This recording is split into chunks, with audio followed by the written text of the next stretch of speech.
प्राचीन समय की बात है। एक समृद्ध राज्य था जिसका राजा वीरेंद्र प्रताप न्यायप्रिय और प्रजा का हितैषी था। उनकी रानी सुमित्रा सुंदर और बुद्धिमान थी। दोनों का राज्य सुख समृद्धि से भरा था, लेकिन उनके जीवन में एक अधूरापन था। उनकी कोई संतान नहीं थी। राजा रानी ने हर संभव उपाय कर लिया।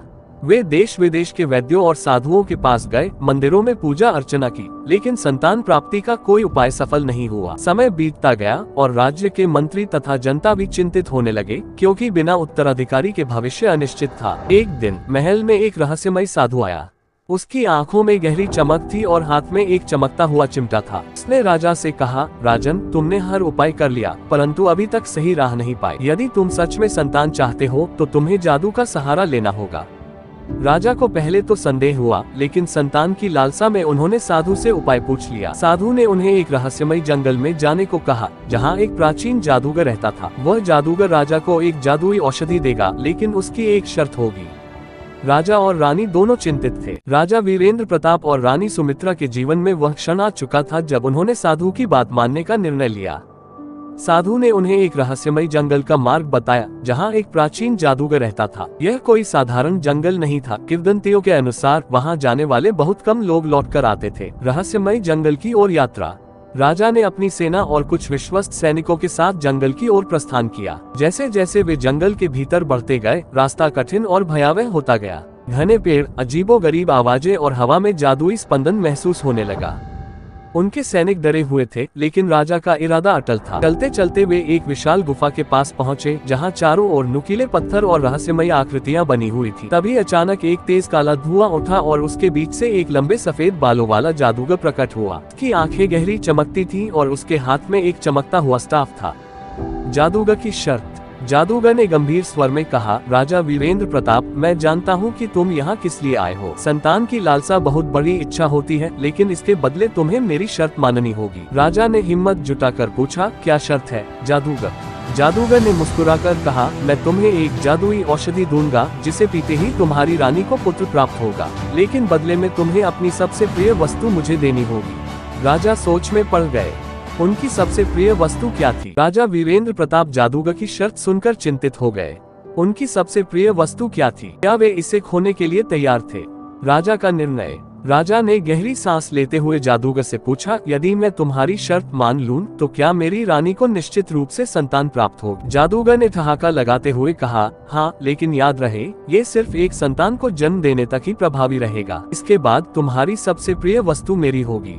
राजा के मन में उथल पुथल मच गई। वे अपने राज्य, अपने खजाने, अपनी तलवार, हर चीज के बारे में सोचने लगे। लेकिन फिर उन्हें एहसास हुआ कि उनकी सबसे प्रिय वस्तु उनकी रानी सुमित्रा थी। क्या वे अपनी रानी को खोने के लिए तैयार थे? रानी का बलिदान। राजा सोच में डूबे थे कि तभी पीछे से रानी सुमित्रा की आवाज आए, महाराज, यदि यह औषधि हमें संतान दे सकती है, तो हमें यह अवसर गंवाना नहीं चाहिए। मैं आपके साथ हूँ, चाहे कुछ भी हो। राजा की आंखों में आंसू आ गए। इसे अपनी रानी को दो। जब वह इसे ग्रहण करेगी तो उसे संतान प्राप्त होगी। उन्होंने जादूगर की ओर देखा और कहा, मैं तुम्हारी शर्त मानता हूँ। जादूगर मुस्कुराया और एक सुनहरे रंग की जादुई औषधि राजा को दे दी। लेकिन समय आने पर मैं अपनी शर्त पूरी करने आऊंगा। औषधि का प्रभाव। राजा और रानी महल लौट आए। अगले दिन रानी ने वह औषधि पी और कुछ ही दिनों में खुशखबरी मिली, रानी गर्भवती थी। पूरे राज्य में उत्सव मनाया गया। राजा ने सभी को दावत दी, मंदिरों में पूजा करवाए और गरीबों को दान दिया। लेकिन उनकी खुशी के पीछे एक छाया थी, जादूगर की शर्त। क्या जादूगर सच में अपनी शर्त पूरी करवाने आएगा? क्या राजा रानी अपनी सबसे प्रिय वस्तु को खो देंगे? रानी सुमित्रा के गर्भवती होने की खबर पूरे राज्य में फैल गई। महल में उत्सव का माहौल था, नगर में जश्न मनाया जा रहा था और मंदिरों में विशेष प्रार्थनाएं हो रही थीं। राजा वीरेंद्र प्रताप बेहद प्रसन्न थे, लेकिन उनके मन में एक छिपी हुई चिंता थी, जादूगर की शर्त। संतान का जन्म। समय बीता और 9 महीने पूरे हुए। एक शुभ दिन महल में किलकारी गूंजी। रानी ने एक सुंदर पुत्र को जन्म दिया। राजा की खुशी का ठिकाना न रहा। उन्होंने अपने पुत्र का नाम युवराज आर्यन रखा। पूरा राज्य आनंदित था। नगर वासियों ने दीप जलाए, मिठाइयाँ बांटी गईं और ढोल नगाड़े बजने लगे। लेकिन जैसे ही यह खुशियाँ चरम पर पहुंची, एक अशुभ संकेत मिला। महल के पास घना कोहरा छा गया। आकाश में अजीब सी गर्जना हुई और अचानक महल के प्रांगण में वही जादूगर प्रकट हो गया। जादूगर की मांग। जादूगर ने ठहाका लगाया और कहा, राजा वीरेंद्र प्रताप, तुम्हारी इच्छा पूरी हो गई। अब समय आ गया है मेरी शर्त पूरी करने का। राजा का चेहरा फीका पड़ गया।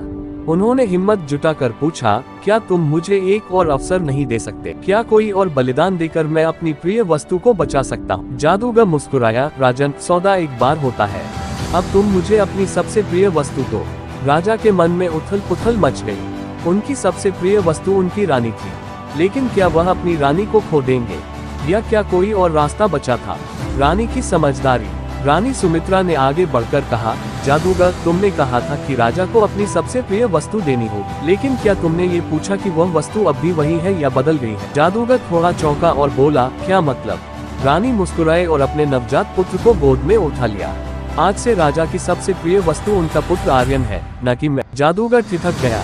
वह कुछ देर सोचता रहा, फिर जोर से हंसा, राजा, तुम्हारी रानी मुझसे भी चतुर निकली। तुम्हारी सबसे प्रिय वस्तु बदल गई, इसलिए मैं अपने वचन के अनुसार तुमसे कुछ नहीं ले सकता। और यह कहते ही वह जादूगर धुएं में विलीन हो गया।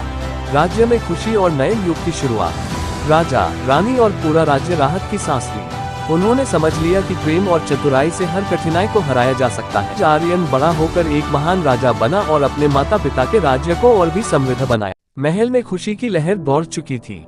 जादूगर की शर्त को मात देकर राजा वीरेंद्र प्रताप और रानी सुमित्रा ने न सिर्फ अपना राज्य बचाया, बल्कि अपने पुत्र युवराज आर्यन को भी सुरक्षित रखा। राजा का आभार और सीख। राजा ने रानी की बुद्धिमत्ता की सराहना की और कहा, आज मैं समझ गया कि सच्ची शक्ति सिर्फ तलवार या जादू में नहीं, बल्कि बुद्धि और प्रेम में होती है। तुम्हारी समझदारी ने हमें एक भयानक भविष्य से बचा लिया। राज्य भर में उत्सव मनाया गया। राजा ने अपने मंत्रीगण और नागरिकों को बुलाकर एक विशेष सभा आयोजित की, जहां उन्होंने सबको एक महत्वपूर्ण सीख दी, जीवन में समस्याएं आएंगी, लेकिन हमें धैर्य, चतुराई और एकता से उनका समाधान खोजना होगा। जादूगर की वापसी। कुछ वर्षों बाद जब युवराज आर्यन बड़ा हुआ तो एक दिन उसने अपने पिता से पूछा, पिताजी, क्या वह जादूगर कभी वापस आएगा? राजा मुस्कुराए और बोले, यदि हम सत्य और न्याय के मार्ग पर चलेंगे तो कोई भी जादूगर हमारी खुशियों को नहीं छीन सकता, लेकिन यदि हम लालच या अधर्म की राह अपनाएंगे तो मुश्किलें खुद हमारे दरवाजे पर दस्तक देंगी। युवराज ने यह बात गांठ बांध ली और भविष्य में एक महान शासक बना, जो न्याय, बुद्धिमत्ता और प्रेम से अपने राज्य का संचालन करता। सुखद अंत। समय बीतता गया और राजा वीरेंद्र प्रताप का नाम इतिहास में एक बुद्धिमान और परोपकारी राजा के रूप में दर्ज हो गया। इस कहानी ने सिद्ध कर दिया कि सच्चा प्रेम, चतुराई और निस्वार्थता किसी भी जादू से अधिक शक्तिशाली होते हैं।